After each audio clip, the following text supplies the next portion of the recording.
Welcome to That's Good Broncos. I'm Brandon. I'm glad the Broncos season is finally almost over, Perna. And I have never said that. Not even with Kyle Orton or Josh McDaniels. Paxton Lynch will get the start in the final game of the season. And for you stats nerds out there, he only needs 1,048 passing yards on Sunday to pass Brock Osweiler as the second leading passer for the Broncos in 2017. Unfortunately for C.J. Anderson, if that happens, he certainly won't get enough carries to get his first 1,000-yard rushing season. C.J., of course, needs 54 rushing yards, or the age of Adam Vinatieri, to get to the 1,000-yard mark. This is the Broncos versus Chiefs prediction episode finale.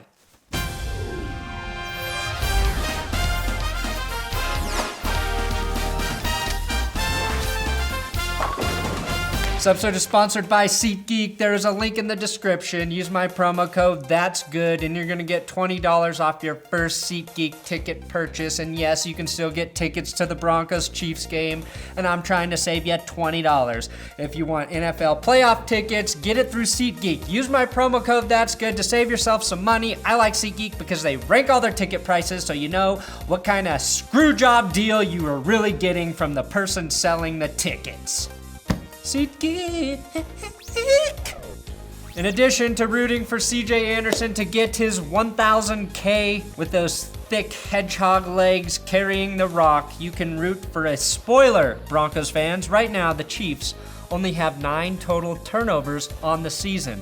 The current record for fewest turnovers is 10, which is a tied record set by Tom Brady in 2010, and guess who? Alex Smith with the 49ers in 2011. By comparison, this season, the Broncos quarterbacks alone have 20 turnovers, which is why I am furious Vance Joseph brings them turnovers every morning in the meeting room. The subconscious is a powerful thing, Vance. I'd bring them donuts and bananas to subliminally remind them of scoring. And that's why I should be the next Broncos coach. If you think I should be the next Broncos coach, please tweet to @PatrickSmythe and say, hey, why don't you name Brandon Perna the next head coach of the Broncos? That would be the smartest thing you could ever do as head of Broncos PR. Or whatever your title is. You can leave that last part out. Of the current 9 turnovers, Alex Smith only accounts for 6, 5 interceptions and 1 fumble. Alex Smith is the condom of NFL quarterbacks. Very safe, durable, but much less pleasurable. The crazy thing is, 2 of the Chiefs' interceptions on the season came from Travis Kelce and Tyreek Hill. If you remember, one of the few highlights of this Broncos season was Darian Stewart picking off Hill in the end zone when Andy Reid tried to get too fucking cute with the play calling. Tyreek Hill throwing in that situation is textbook Andy Reid. He goes for the trick plays in the red zone when his team has a healthy lead, just like he did with Dontari Poe and his touchdown pass in 2016 against the Broncos. The Chiefs, smart enough to use Dontari Poe to throw TDs, not smart enough to re-sign him, and he's having a great season in Atlanta. The Chiefs have the 10th worst run defense in the NFL and one of the least effective pass rushing units. You don't think Dontari Poe could help in either of those situations? Stupid Chiefs. Back to turnovers. To me, this next stat is extremely impressive and could be a big reason the Chiefs make noise in the playoffs. Alex Smith, he's got the 5 interceptions, 1 fumble. Hill, 1 interception. Kelce, 1 interception, which means the Chiefs' running backs have combined for 1 fumble on the season.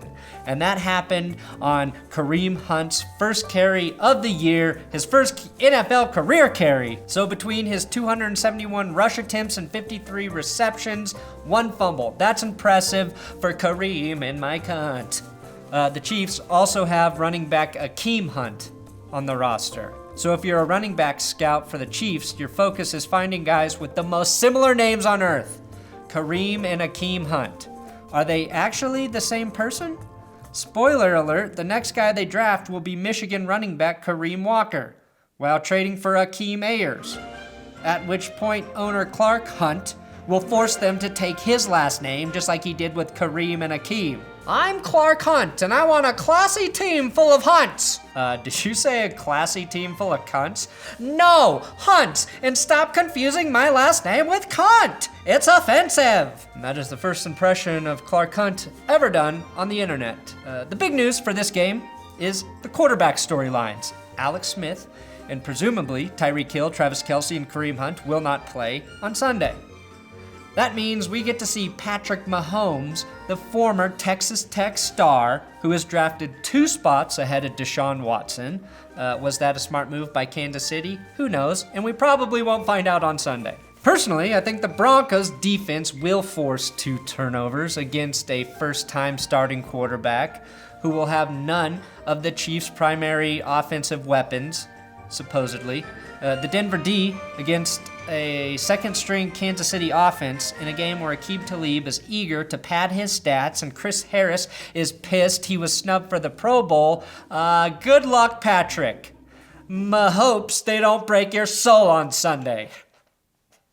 On the other side, Paxton Lynch will make his second start of the year, and even though I have never seen Patrick Mahomes throw an NFL pass, and even though he will not be playing with many starters, I predict he will look slightly better than Paxton Lynch. For Paxton's sake, I hope he plays well. And if many key Chiefs defensive starters rest, as also expected, he has no excuse to not play well. But for the draft's sake, I hope the Broncos lose this final meaningless game. I also believe Paxton Lynch is already finished as a Denver Bronco, and if he doesn't show us anything special against a Chiefs defense that could sit guys like Justin Houston, Marcus Peters, and Tamba Hali, it will not bode well for his future NFL prospects. Currently sitting with the 6th overall draft pick, that puts Denver in a very good position this offseason. They can grab a quarterback at that position, depending on what happens in front of them. They can grab another tackle at that position, or they can trade back, say if they sign a veteran QB, and have a ton of flexibility in the remainder of the draft. If Alex Smith is released by the Kansas City Chiefs, he could be a great signing for the Broncos if they are also excited about a young QB that they want to take later in the draft. Now, Smith won't command the same kind of money, say a Kirk Cousins will, and he is suited to play for just a few more years at his age, and he does one major thing that could turn the Broncos defense back into a legit Super Bowl threat again. He condoms up that football. And then he has the courtesy to not fuck his defense. A true gentleman. Other than rooting for CJ to get his 1,000, the Denver defense to cause the 2 turnovers, and observing 2 young quarterbacks, I'm not sure what else to discuss for this game. Emmanuel Sanders, Cody Latimer, and Zach Kerr will not play Sunday. I do need to give a big dick shout out to Brandon Marshall, who played most of the entire season with the torn rotator cuff. I mean, if he tore his cuff, I don't know why he just didn't get new cuff links, but whatever. I discussed that injury earlier this season after I learned about it from Vic Lombardi. So if you watched this show, you were already in the fucking know. Many people believe that if the Broncos lose badly on Sunday, that Vance Joseph will be out, despite all of the money he would be owed. However, Von Miller this week said that Vance has been one of his favorite coaches he's ever played for. So what happens this game in terms of the score, the Broncos' performance, and what happens in the days to follow will be extremely interesting, and I will be here to cover it every goddamn step of the way. Especially when you consider the Broncos still have to figure out what the hell is going on in terms of ownership moving forward, in addition to the coaching staff and finding a quarterback. They just have question marks at 3 of the 4 most important parts of an organization. No big fucking deal, right, guys? Everything's gonna be okay moving forward. With the Chiefs having nothing to play for, sitting starters, the Broncos should win this game. But with Paxton Lynch starting and with the value of a high draft pick at stake, I say KC wins this one 17-14. I'm opening the door for Chiefs fans, and I'm inviting you in to Mahomes for the only time I will ever do that. I will never, ever be okay with seeing the Chiefs beat the Broncos except for this weekend. So enjoy it while you can, Chiefs fans. Because after Sunday, it's back to fuck you guys. Well, not necessarily the fans, but just your organization and everybody who's ever been a part of it.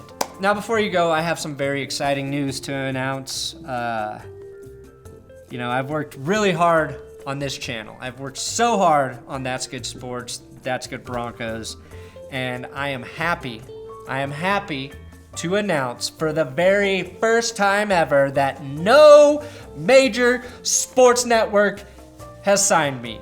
Barstool Sports has not called. ESPN has not called. NFL Network has not called. FS1 has not called. CBS Sports has not called. HBO still hasn't fucking called. Showtime, no call. Not even any of the local sports stations have fucking called. So I will be back all year long, right here, alone, talking about football with all of you lovely, swear word loving Broncos fans. Thanks for watching another episode of That's Good Sports. Subscribe here on YouTube. You gotta subscribe. Click the notification button. Share these videos on Facebook. If you don't share on Facebook, then what the fuck are you doing on Facebook? Facebook's about letting everybody know what you think about everything all the time, even when your opinions suck. And I'm on Twitter at Brandon Perna if you want to talk football.